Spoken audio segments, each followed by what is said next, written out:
So hello everybody, good morning or good afternoon, depending on where you're joining us from, and welcome to today's SourceViews webinar, Modernize, Optimize, Monetize Microsoft Workloads on AWS, where we'll hear insights, use cases and best practices to help you unlock the full potential of your modernization strategy. My name is Elizabeth Grint, Marketing Manager here at SourceViews and your host today. And before I introduce our speakers, there's just a little bit of housekeeping. This webinar is browser-based, so if you get disconnected for any reason, simply click on the link that you received to rejoin the session. In order to ask any questions, you can send them in via the Q&A button at any point. Just type them into the box, click submit, and we'll have plenty of time at the end to answer them. If we do run out of time to answer all your questions, we'll follow up with you after the event. We'll also have some interactive polls along the way, so do stay with us because we'll be sharing and discussing the results live. So now it's my pleasure to welcome today's guest speakers from AWS, Dipak Thekke in India and Sriwantha Attanayake in Australia. Dipak is Business Development Lead for Modernization AWS India, where he leads the company's efforts to help customers modernize their legacy Windows estates on the AWS cloud and helping enterprises leverage hyperscalers to deliver cost savings, agility, and innovation at scale. And Sri is Principal Partner Solution Architect, AWS Australia, whose primary focus is in assisting AWS partners to create exceptional Microsoft practices that enable the deployment of first-rate Microsoft solutions on AWS. Later in the Q&A, we'll also be joined by Neeraj Dwivedi, National Partner Lead for Windows on AWS.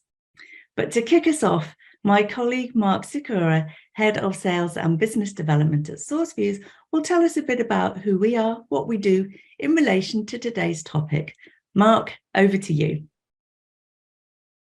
Thanks, Elizabeth, and hello everyone, and thank you so much for joining.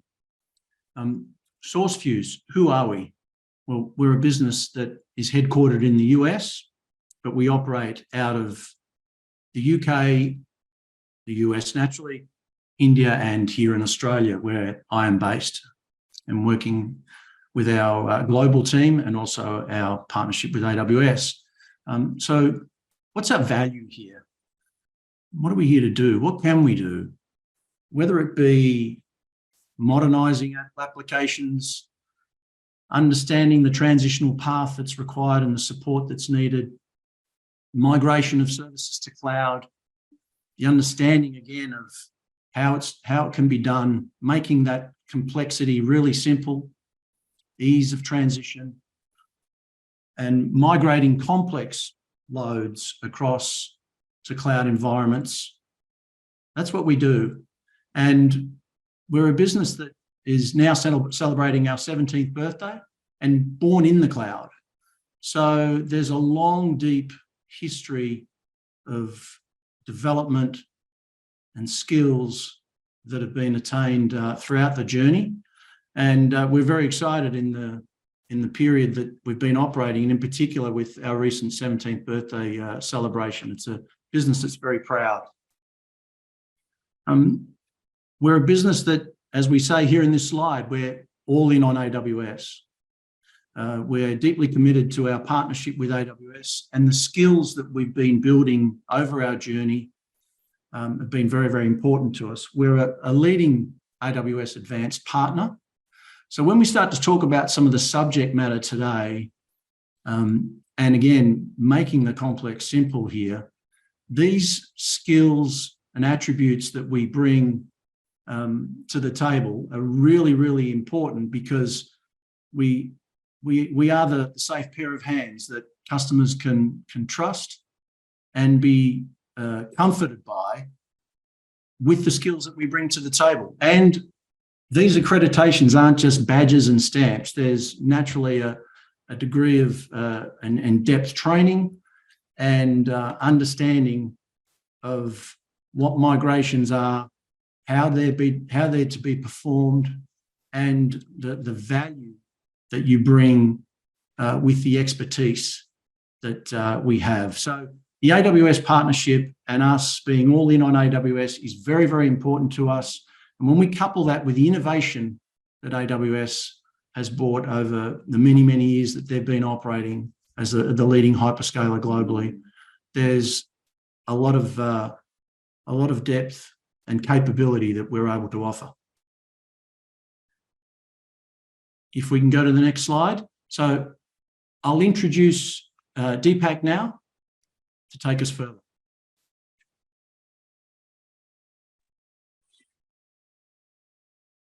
Thanks, Mark. How are you doing? Okay, so thanks to Mark, Elizabeth, Deepthi, and the Sophie's team for having me here. And hello and welcome to the folks on the call. Thank you so much for prioritizing your time for this. As Elizabeth mentioned, I am the business development leader for modernization for AWS in India.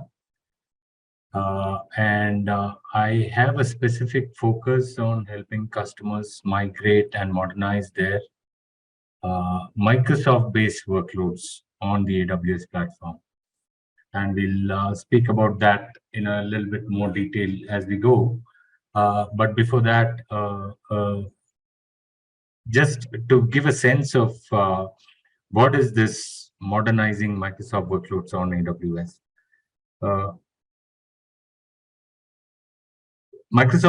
Customers with Microsoft workloads make up a large percentage, I mean, probably 70% of the enterprise market in India. And for AWS, this is an extremely strategic workload. And it is probably a lot of times not very well understood as to what Microsoft workloads are doing on AWS. To put it simply, it's helping customers optimize and modernize their legacy Windows workloads on the AWS cloud. And at AWS, we think of ourselves as a partner to our customers in terms of leveraging the best that the cloud has to offer in terms of modern services. And modern services, again, has various definitions, and we'll get to that shortly. By way of a preamble, this slide that is up here right now must be familiar to a lot of you. These are some of the business imperatives driving organizations today. Growing revenues, of course, that is always an important, or probably the most important priority for an organization. However, in the changing world that we live in, with changing customer behaviors, customer needs changing geopolitical situation, the availability of new technologies and platforms, a lot of what organizations are trying to do is figure out how they can respond to these changes in the market in a timely and effective fashion. Specifically talking about reducing time to market, and specifically talking about delivering engaging experiences, because the world we live in, as we all know, is fairly, I mean, nobody has time, nobody is able to pay attention. So you need to respond quickly, and you need to engage when you get that chance to engage effectively. In a nutshell, these are the two primary or the top two priorities that CXOs across the board are thinking about from the experience we are having talking to our customers. And of course, in the backdrop of all this is that whatever you do, you want to do more with less. You don't want to, obviously, there is also cost pressure, especially so in today's economic climate. And finally, whatever we do, we want to do it without upsetting business in terms of taking on too much risk, whether it is security, financial, or compliance. So these are some of the imperatives, and how are organizations trying to deal with it is what I'll talk about in the next slide. Deepthi, thanks a lot, Deepthi. These are some of the things that come in the way of that, right? Before we get into how AWS is helping customers address these priorities and challenges. Again, this slide is familiar to all of us. Organizations today are especially enterprises who have built their ecosystem, their IT infrastructure, their applications on legacy technologies and platforms. They are realizing that their ability to respond to the changes that we spoke about is limited due to the high technical debt they have accumulated over the past several years in terms of the investments they've made in technology, and even in terms of the multi-year contracts that they have locked themselves into. An ability to be agile and respond quickly to market is a very common challenge that CXOs are calling out. And added to that, there is an inability to scale. Again, comes from legacy on-prem infrastructure and the set ways of doing things, right? The legacy ways of doing things. Therefore, customers and enterprises are challenged meeting the explosion in demand, so to speak, which is coming from customers across the world through various channels of engagement and commerce. Skills misalignment, yes, even if you are able to respond and you want to respond, we do not always have the right skills, the technical skills in place to take advantage of the technologies that will help you respond. Licensing is something I deal with on a day-to-day basis. We are living in a world in transition, and increasingly and more so, we are seeing customers boldly put license freedom on their agenda. And when I say license freedom, I mean freedom from expensive long-term commercial licensing contracts that most enterprises have got themselves into in the on-premise world, whether it is with Microsoft or with Oracle or any of the commercial software vendors, right? Now, license freedom is quickly coming front and center in terms of the most effective, sustainable way to cut costs. And costs, which are typically 60 to 70% of what customers pay to avail of let's say a cloud service, whether it's from AWS or Azure. I mean, if you're paying $100, 70 of those dollars are going towards the license of Windows Server, for example. So, and the ecosystem, and we'll talk about what AWS does in this area, has matured sufficiently for us to meaningfully help you get off a license regime and get into the open source world. And we'll talk about that, and that's the subject of discussion in the next few minutes. Security and compliance, of course, I need not say that. That is always a concern. And once again, cloud platforms have evolved to a state where you get the latest and greatest in security and compliance at any point of time. And that's one of the benefits of the cloud, that you don't have to bother about it. The cloud vendor bothers about it and keeps everything updated. So moving on from there, I want to pick up on a customer example to start with, right? So to put all of these things that I spoke about in context in terms of the business benefits, an Indian fintech major, obviously we are all familiar with the fintech space, fast-paced industry, millions and millions of customers worldwide, millions and millions of transactions every minute. Now, that puts into perspective some of those aspects about time to market that we spoke about, and the deliver and that of delivering engaged, good engaging experiences to customers, right, in the given amount of time. So this Indian fintech major, their legacy system could not handle more than 100,000 hits a day.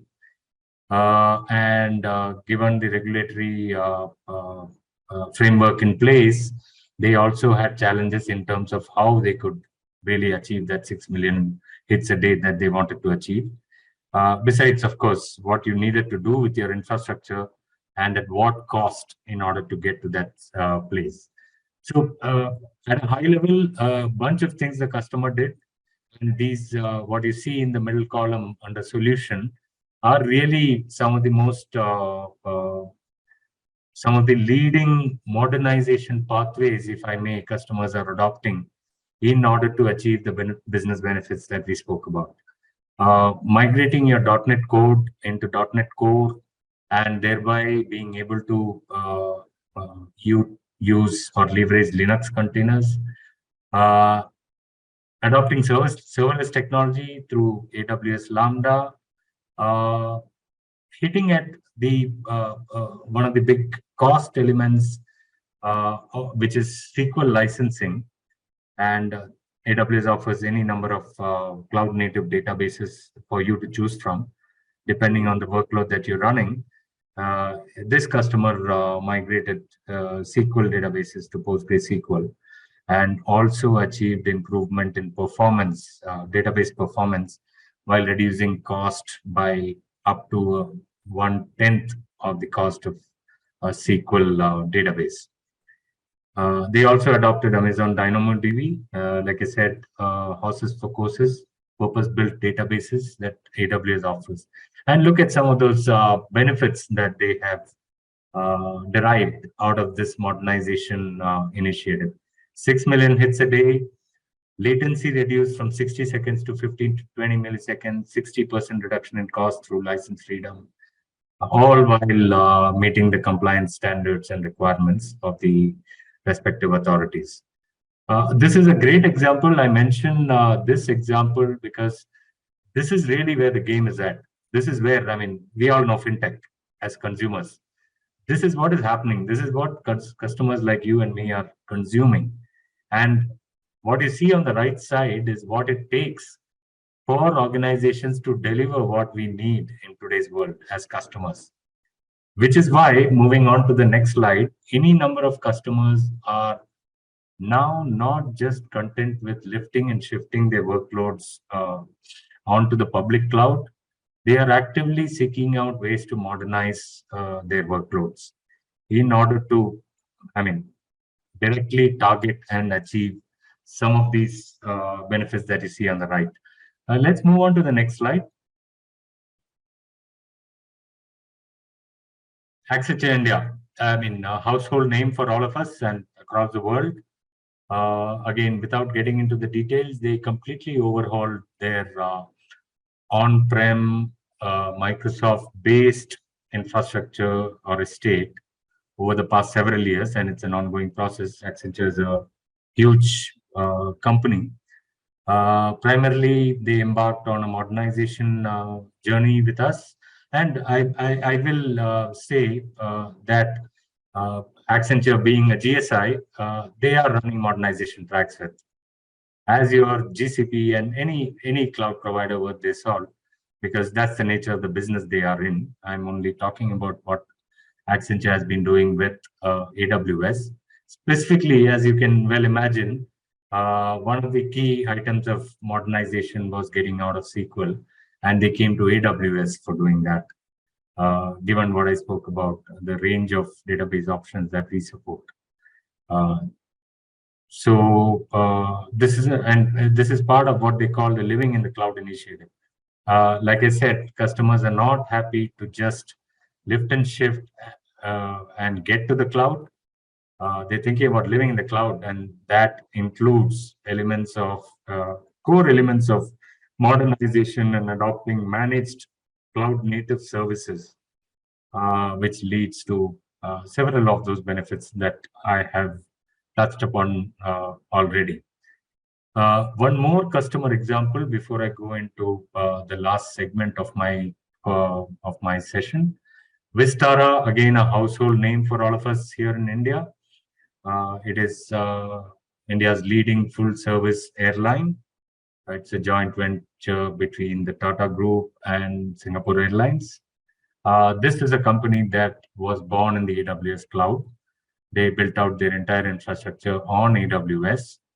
And the specific item here that I wanted to talk about is the AWS data warehouse solution, which is Amazon Redshift, that they leveraged along with Amazon S3 to focus on one of the most critical, most business critical elements in running an airline business, which is route profitability.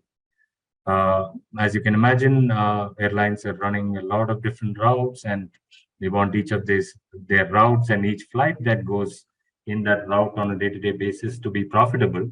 So route profitability reporting is a key input for on-the-fly decision making that executives at Vistara do on a day-to-day basis. And with the help of Amazon, modernizing their data lake and the data warehouse we helped them build, we reduced the reporting time from 2 weeks to a day. And you can see of course, the customer quote out there talks about the infrastructure benefits of running on AWS, which is, over and above all the modernization benefits we're talking about. I will move on, Deepti, in the interest of time. This is another slide. Now, this is the most important thing from an AWS perspective, and this is the message we want to leave with you on this call today, is that this is a view of the journey that we envision our customers taking with us as we onboard you onto the AWS cloud. It's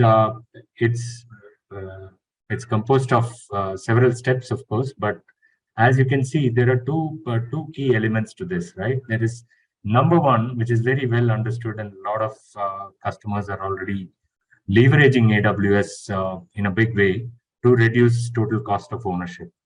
AWS prides itself on its ability to help reduce customers' costs, help optimize costs on an ongoing basis, not just when you get onto the AWS cloud. And we have several mechanisms that we use at different stages of your cloud journey to help you reduce those costs. So moving from on-prem is not a plain lift and shift, and that's definitely not what we recommend. We go through a journey starting with hardware and software right sizing, moving to open source technologies, adopting managed services where possible. Like we run a variety of managed database services, including for SQL. We run Windows file server management, Microsoft AD, we run as a managed service. So the full complement of services you might require for your Windows workloads, AWS provides. And that cost optimization journey goes on to more modern technologies, if I may, like containers and serverless. So that's the yellow line in the graph that you see. It's an ongoing journey to continuously keep your costs down. But in parallel, and equally importantly, or even more so, we focus and work with our customers to build a credible, meaningful roadmap to modernization, which is really what the blue line is all about. So when we say modernization, there are various pathways, which I will talk about in the next slide. But it's really about, okay, thanks, Deepti. It's really about adopting cloud-native technologies. You see on the right-hand side, there are 4 broad pathways we have identified based on our experience working with customers and partners like SourceFuse. In fact, at this point, I want to call out that SourceFuse is our leading modernization partner for AWS, and specifically around Microsoft modernization. So it's no coincidence that I'm on this call. I work with SourceFuse quite a bit on customer engagements. And these are typically the modernization pathways that our customers adopt. And AWS has a fully fledged process or engagement mechanism, starting from discovering your application landscape, assessing your applications, and determining individual roadmaps, including modernization pathways and end-state architectures, and finally helping you articulate the business benefits of modernization back to your business across these pathways. Can we move on to the next slide? I think I'm almost done here. Yes. As part of what we offer, we have a full-fledged range of tools, AWS developed tools, as well as those developed by SourceFuse and our other partners.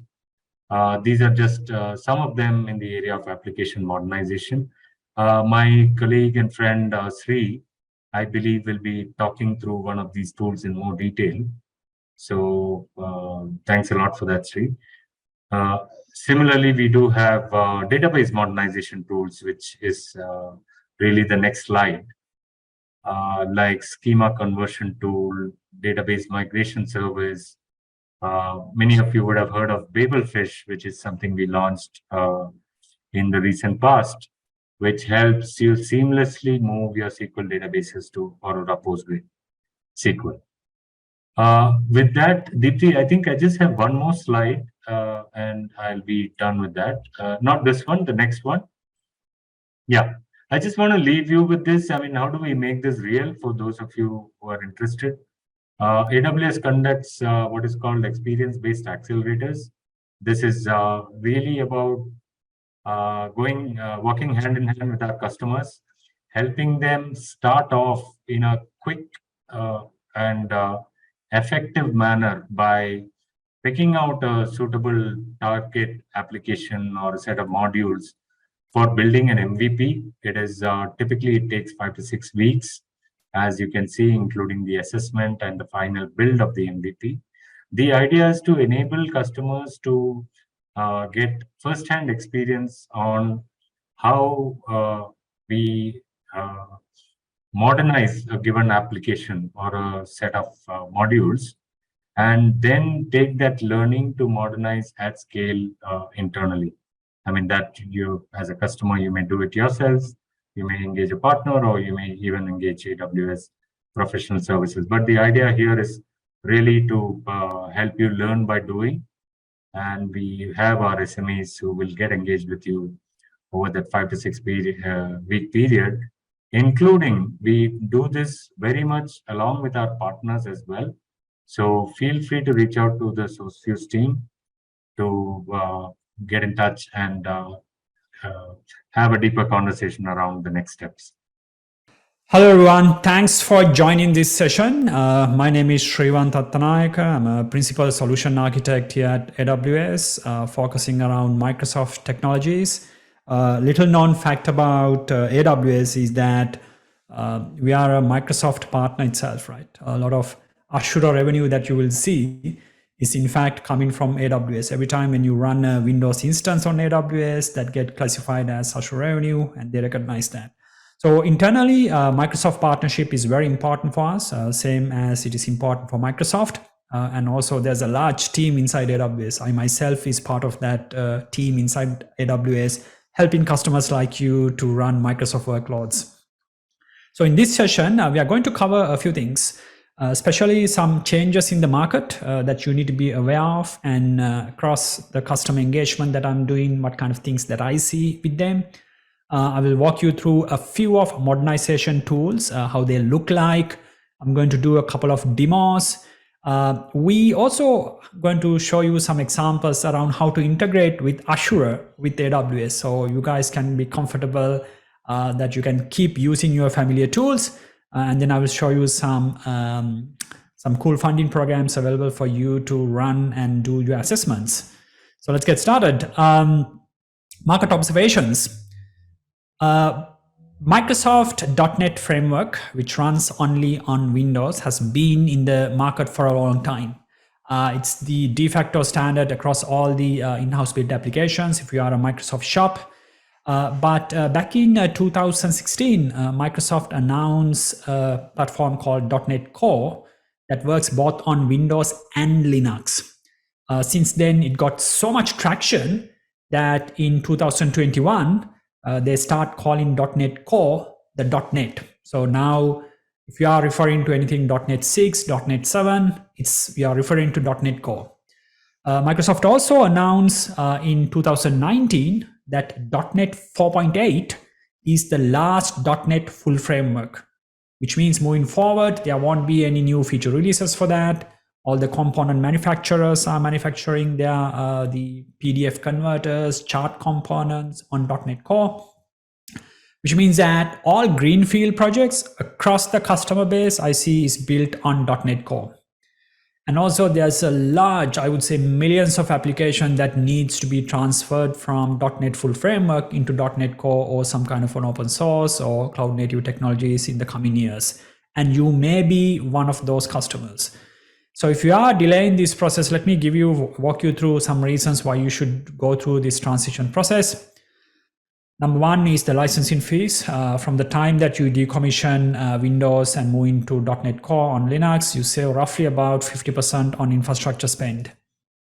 The other reason, especially for large-scale applications, ISP customers, they want to use the modern chips like ARM-based processors. They have better price performance compared to x86 Intel-based architecture.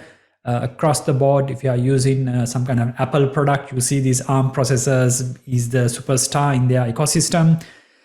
It's a lot of energy savings, which we can then pass down to the customers. .NET Core works great on ARM processors. You can go through this link to have more details around that. Especially if you are doing a significant infrastructure, going into ARM is a very common across all our customer base.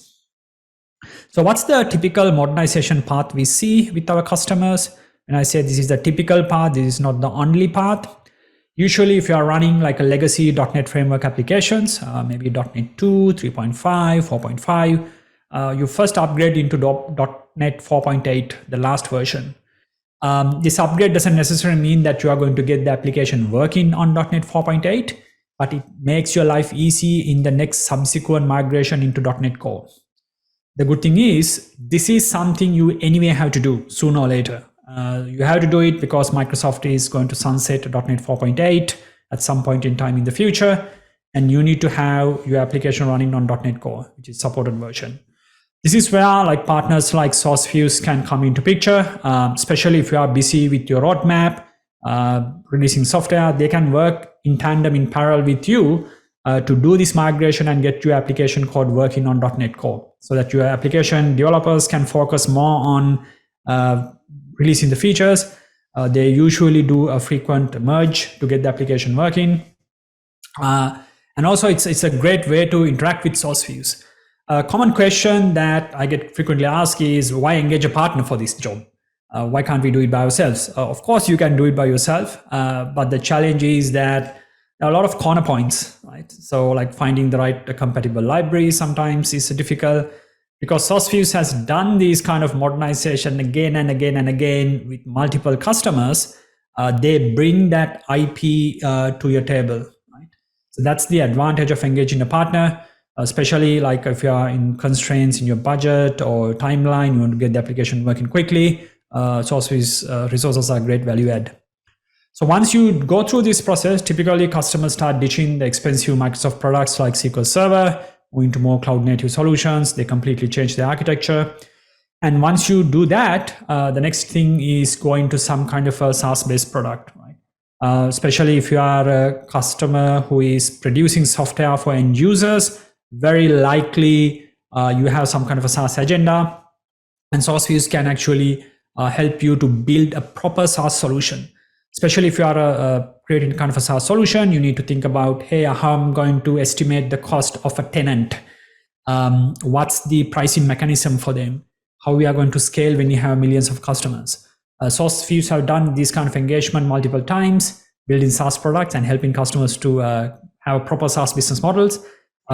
Potentially, my colleague will share a link, some example case studies on the chat list. Feel free to have a look. So this is the journey that you will usually go through if you are doing a full-blown modernization. So let's go through some examples of tools available for you to do this, right? Where SourceFuse, or you can like get from AWS and then run and then expedite your modernization journey. The first one is called .NET Porting Assistant. This helps you to migrate your .NET full framework source code to .NET Core. This is a free tool available. Anybody can download it It's some great features, like it can recommend you the complexity of that migration. So well in advance, you can estimate how complex this modernization is going to look like. It can go into code level, give you some recommendation about the kind of NuGet packages, the libraries that you need to do updates. So here's an example. For example, it says there's a library called log4net. It's usually used for logging. It says 2.0.3 is not compatible with the .NET Core, but you can fix it by moving into .NET, the version 2.0.6. So very helpful tool. Initially, when you are creating a business case, you can run this kind of an assessment and then brief your management about the complexity of the migration. You can find all the dependencies and then decide how you are going to modernize, which project that you are going to start modernization first. Now, this is one of many tools available for Microsoft customers. You have nice integration with Visual Studio Code. All our APIs are available on .NET if you want to program for AWS APIs. It's available on PowerShell, command line if you are a DevOps engineer. If you want to use your familiar DevOps tools, you can do that.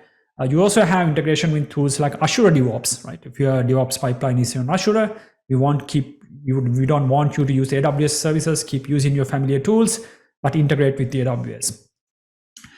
So let's give you some examples of integration so that you guys get confident on the capabilities of AWS, and also these kind of pipelines are something that even SourceViews can create for you. So I'm going to give you an example. So what we are going to build today in a short time available, we are going to start AWS Fargate cluster. It's a managed container environment. It's compatible with Kubernetes if you want to run Kubernetes environment. I'm going to create a service like a web service, and then going to run 2 containers in that, put it behind a load balancer, and then tunnel some users into that.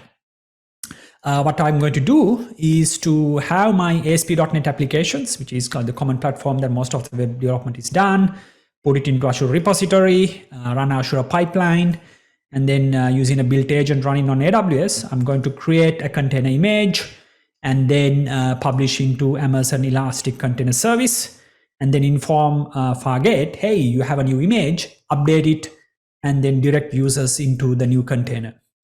So once the container becomes live, the load balancer is going to direct traffic to the new containers, and then the old containers will slowly die. So let's go through this demo and then how this is being done. So here I have a simple ASP.NET application. You can see that it has the Docker file that build this application. So that includes taking the base image, building the application. So I want this to be the next the image that I'm going to publish. So back in my Azure DevOps, I have a Azure DevOps pipeline that I have created. And this pipeline has the Azure repository. You find all the source code for this solution. So I built the pipeline. I use a bunch of command line tasks to restore, build, test, and publish this content image. I also integrated with ECR with using Amazon command line interface.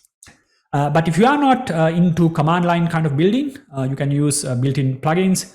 I'm using an internal AWS EC2 instance with Azure DevOps agent installed that has permissions to publish these artifacts into AWS. And that's where the integration happens. If you want to have more UI-oriented interface, you can use Azure DevOps plugins available for AWS. So here you have things to publish assets to S3 buckets. You can run CloudFormation templates if you want. So these are very UI-friendly, if you like some kind of a ClickOps development environment that is integrated with Azure. But I usually like to code everything, so that's what I have done. So back in my AWS, I have created an Fargate cluster, and this Fargate cluster is running 2 containers, super easy. And behind the scene, it's running my ASP.NET application. So it's a very simple application, ASP.NET 1 running behind the scene. So what I want to do is to change this application, right? So let's see how to do that. So I'm going to change the home page. Now this is a developer experience. So let's say you want to change the home page, you change to a new message. And along with that, I'm going to print the system environment name that will show me the machine name or the container name that is backing this website, right? Simple change. So let's commit this change into Azure repository. So back in my Azure repository, I have configured it to trigger every time a new developer commit changes. So this commit will kickstart the Azure DevOps pipeline. Here you can see one build is happening. And it's going to start building this solution. And it's going to restore all the packages it needs. And it's going to then build the application. Of course, because we have limited time, this is a fast forwarded one. It takes a couple of minutes. And it's going to build the container image. The initial build is going to take some time because it needs to download the initial base image. But after a couple of minutes, what it's going to do is to create this container image and then publish into Amazon Elastic Container Registry. So now it's publishing all the layers, and it's then going to update the Fargate. Hey, Fargate, you have a new image, go there and update your website. So back in my Fargate cluster, you will see that new containers will appear. If you keep refreshing, you will find 2 new containers appearing. So here you can see like 2 new containers getting deployed. So they're going to pass through some health checks. So if you go back to your website, they are still pointing to the old website because these containers are still provisioning. So if you refresh this, it's still pointing to the old website. At some point in time, these containers, new containers will become live, and they are going to go through some health checks. Once those health checks passes, it will start directing traffic into the new one. So here now the health check has passed. As you can see, now it's load balancing between the 2 containers. So that's how easy it is to integrate with your familiar tools if you are using any Azure service or Microsoft products, because we put a lot of time integrating that. And partners like SourceViews, the advantage of engaging them is that they can help you to build these kind of pipelines and integrate with your familiar tools. The next thing I'm going to touch upon is Microsoft SQL Server modernization. This is very important because SQL Server, about 70% of SQL Server running cost is on licensing fees. That's significant cost for the customers. They want to avoid that, especially relational databases these days are kind of a commodity, and most of open source databases like Postgres can provide similar features like commercial databases like SQL Server. But when you try to move to from commercial engines to open source, let's say to Aura Postgres, there are a lot of challenges. If you want to migrate the schema, it's pretty straightforward. You can use a tool like Schema Conversion Tool. Yeah, if you want to migrate the data, you can use Database Migration Service, or you can script it. But the challenge comes when you try to migrate the application code. So previously, you need to rewrite the entire application, rewrite all the drivers. It took a lot of developer time. But now, with the help of Bubblefish, that overhead is taken care of for you. What it does is, so you have this Postgres database running on Amazon Aura, and it will expose 2 endpoints, a Bubblefish endpoint and a Postgres endpoint. You can connect your SQL Server application to Bubblefish endpoint, and it understands TSQL proprietary TDS protocol. So your application can keep using the same code base, the same the libraries, the source code, and behind the scene, it will be backed by a Postgres database. If you want, you can run a SQL Server also side by side, the Postgres server side by side. It's an open source project. How open source? Even Alibaba Cloud is now running this. You can run it on premises if you want. That's also available. You can also participate in the community so that we can build more and more features into Bubblefish. So let's go through a quick example and then see how this is in action. So here I have a very complex .NET application, about 400,000 lines of C# code, 800 plus stored procedures. So one of the polling question is, hey, we have a lot of stored procedures, it's difficult to modernize. This is a very complex application called DNN, and which we are going to modernize with the help of Bubblefish. So the first thing you're going to do is to export the schema. You can use your familiar tools like SQL Server Management Studio to export this schema. And once you export the schema, you don't need to have the data in place when you do this analysis. You are going to run a tool called Bubblefish Compass. and then point to your schema, and it's going to give an assessment report how complicated this migration is going to look like. So you can do all the effort estimations, complexity. This is where partners like SourceViews can come into picture and then help you to understand this report and then help you to move away from a Microsoft SQL Server. So once you have this report, you see for this, this application, only 1 out of 27 functions need our attention. Only 23 out of 800 plus stored procedures needs our attention. And only 1 out of 145 tables needs some kind of a modification. All the other things like cursors, views, tables, procedures, they all work perfectly fine on Babelfish. So you can go through that kind of an assessment. The best way to learn this one is to go through Babelfish app modernization workshop, where you will get hands-on. You will modernize this application by yourself. SourceViews offer this as a service. You can help them to run this workshop. It can be about 3 to 6 hours of your time. And during that workshop, you can do a POC on the spot. Bring your application schema, run an assessment, won't take more than 15 minutes. And if it's all good, you can even engage SourceViews to do a POC. Right? The good thing is, if you engage a partner like SourceViews, there's some AWS modernization funding available. Guess in this kind of a public event, I cannot give you all the funding available, but have a chat with SourceViews team after this conversation. And they will show you all the modernization funding bucket available to you to modernize your application, especially if you are moving away from Microsoft Workloads into more open source technologies. So make sure that you have this conversation, because some of these funding have limited time horizon.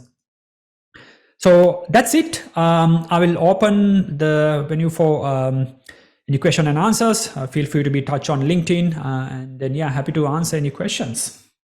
Over to you, Elizabeth.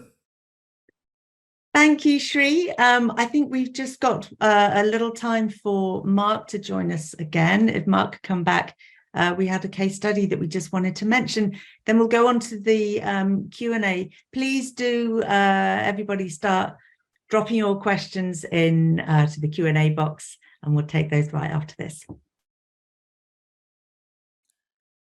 Thanks, Elizabeth. Yeah, and don't hesitate to drop in any questions that we've got. If we just move through this case study with a brief example, and nothing strenuous here in terms of the size of this environment, but it looks very heavy in terms of its overhead, cost, and age. It's an aged environment and lots of challenges for the business.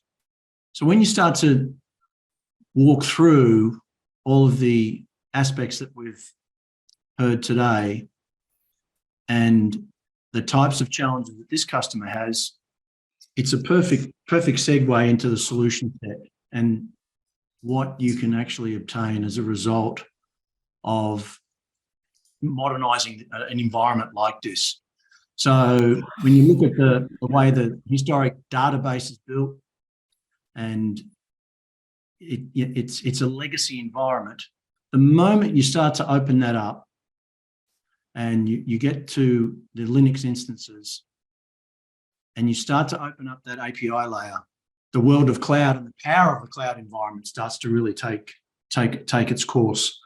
And from a cost perspective, the overhead starts to reduce significantly. Not only on the actual licensing aspects, but on the system overhead, as we heard earlier, in terms of performance of the environment and performance of CPU and consumption, things like that start to get really optimized. So this type of use case here, or example, really gives us a quick insight into a highly challenged environment in terms of fixed overhead, nowhere near a modernized environment, but a legacy one. But we very quickly move to a modernized, scalable, and enabled environment that is, a lot easier to work with and a great outcome for customers. Certainly from an overall TCO perspective, there's there's optimal efficiencies there. And even on that 30% that we project there in terms of the net result, I'd say that there's more in that, because just on the performance of the processes alone in most of the AWS environments, the minimum there is 20% in terms of performance improvement. So I'd say that our number there is conservative, given the other overall TCO inputs that you have into this type of environment. And naturally, the scalability of an environment like this, because you've enabled it in a true cloud environment, starts to speak for itself. So the productivity improvement, speed to market, and in total modernization is a leap and bound for this type of example.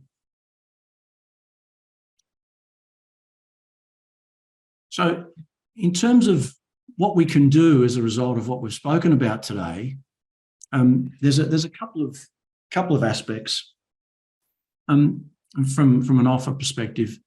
The optimization and licensing assessment, the OLA assessment, whether it be infrastructure, whether it be your actual physical server environment, the topology and landscape, we're able and quite skilled in helping customers step through an assessment and understanding what that looks like and what that landscape potential has. So then, once you start to understand that base, you then start to look at the migration options from an end result, if you like, the TCO aspects. But what are we looking to migrate? Is it specific applications? Is it modernization? What does the network look like? What are the aspects there that need to be taken into consideration? Naturally, the security landscape's important.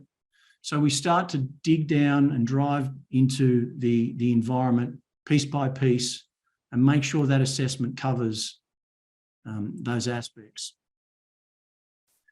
Then from a modernization piece, there's a lot of discovery that takes place. Naturally, we want to understand what needs to be modernized, what's optimal in this environment, what is the life cycle and roadmap of the applications in the business, what's needed, what's not needed, because a lot of this will factor into the overall TCO position and the overall life cycle. Because in the modernization journey, we might find, for example, that some applications in their older form are no longer eligible and are beyond modernization. So there'd be some legacy assessments there that need to be made in understanding the overall landscape and overall cost. So a roadmap to modernization is really, really important in the development of that journey. So the key here is that we bring the coupled experience we have with AWS to the table in, as I was saying earlier, making that complexity a lot simple, making it simplified, in understanding what happens in these phases, whether it be the licensing assessment, migration, or modernization journey. They are specific phases and specific sets of, if you like, sprints that we run, and very important pieces to look at and magnify upon in understanding what success looks like. So much, Sri. I think we should wrap it up there. So I want to say a huge thanks today to Dipak, Sri, Nirad, and of course Mark. And thanks to everyone who's participated in today's event, especially with the polls and the Q&A. Just to let you know, we will have the recorded version available to watch again on demand or share with your colleagues. And straight after this webinar, you should get a link to a very short survey. If you could please just take 1 or 2 minutes of your precious time to complete it, we'd be very grateful.